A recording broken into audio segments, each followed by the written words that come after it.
Good one, boy.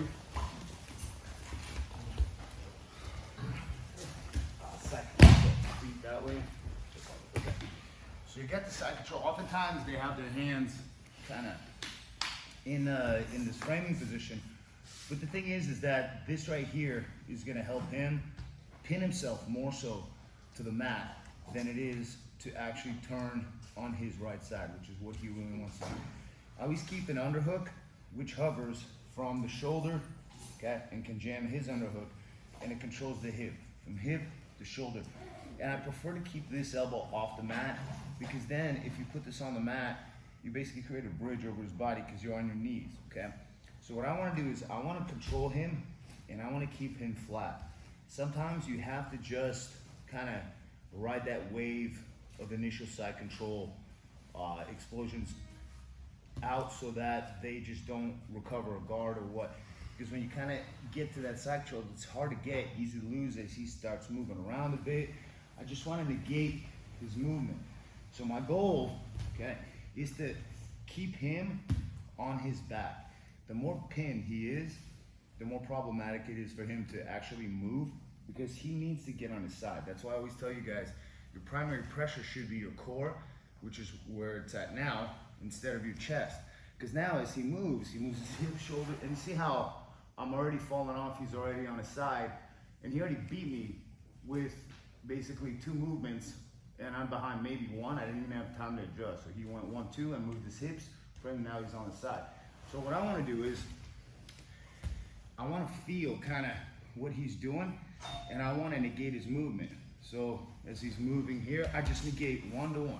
Yes, he moves 1, I move 1, and I just keep him controlled, because I know he's going to be eating up a lot more energy than me. So that's the first portion, okay? Then what I want to do is I want to get his arms to cross more so and kind of get pinned into my chest. So you can kind of get this here, maybe get this right about here and pin it here, okay? So that now I can go for a north-south choke, okay?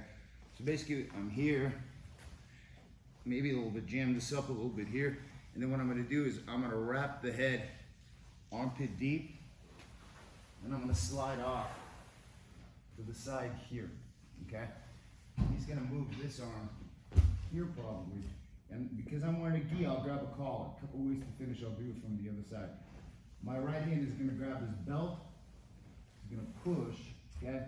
And I want his chin to be right at kind of that V of my armpit, so that now as my left hand, the one that's wrapping his head, okay, my thumb is pointing up, right? And I'm going to squeeze my bicep and tricep and lat. You feel that, Jordan? Okay. And I want to crawl to the left, so that if his feet are 12, my feet are 6, I want to go towards 7, and I want to crank his head and squeeze it with my wrist. You can finish it just by squeezing, okay? But when you squeeze, and you get that head off line, it's bad. The reason why this hand is holding and pushing his hip is because if he keeps moving his hip to the right, yeah, he'll essentially formulate somewhat of an escape, and then I'll have to go back to the side control, okay? So all you guys are gonna do is try to get their hands positioned on their chest. So to do that, you may want this right here and just shove this up right there. And now from here, okay, when you put a good amount of pressure, sometimes they'll keep their head off the mat. And even if he has his head on the mat, it's fine.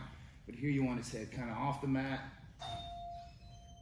Okay, from cross face. As you start wrapping it, this right hand does the opposite motion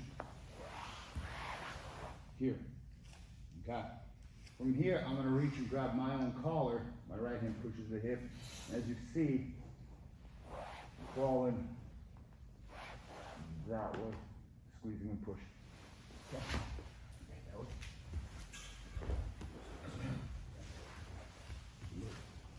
Here, if his elbow is low, because he wants to frame my hip, which is right, just get that underneath, tuck it right there. As the left one comes over, the right one gets here. So I want you guys to grab or dip your head all the way to the mat right here, okay? as my right hand grabs his pants or grabs the belt and pushes so he can't. So it's harder for him to follow me with his hips, okay? The other thing is keep your wrist rigid because you don't want to get wrist locked by his hip, okay? So you can grab here if the belt's not there. The belt's always good to jam that hip. And dip your head, okay, as I begin to do like a reverse army crawl and squeeze his head. You can grab the belt, you can grab here, okay? This is north-south choke, and if his arm was out here, my elbow fell in here, I'd have what's called, I believe, a Munson choke, where it's with an arm in. But right now we're doing it with no arm in, so got his hands right here as my left hand. You can feed it or just dip your head all the way to the mat. Grab the hip, push it and frame it here. Okay, as I squeeze and just basically flex your bicep, forearm and your whole arm and your lat, and you're pinching your left elbow to your left rib as I begin to crawl off that way. And it's not that much pressure. All right, let's try it. What do you think?